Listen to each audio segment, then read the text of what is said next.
Hey, I'm Rachel Ngom from She's Making It Impact.com, and today I want to share with you a quote from Tony Robbins, one of my favorite mentors in the entire world.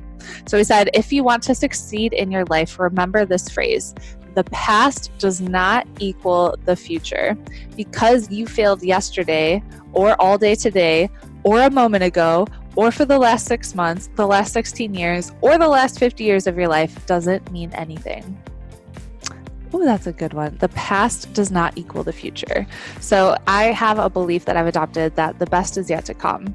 And I have that always in my mind, especially when things are rough, things are hard. I just know that the best is yet to come. So check out Tony's books if you haven't yet. He has so much free content on YouTube. I've been to Unleash the Power Within, Wealth Mastery, Date with Destiny, like all of them pretty much. And I have a goal to be in his platinum partnership, which it will happen because the best is yet to come.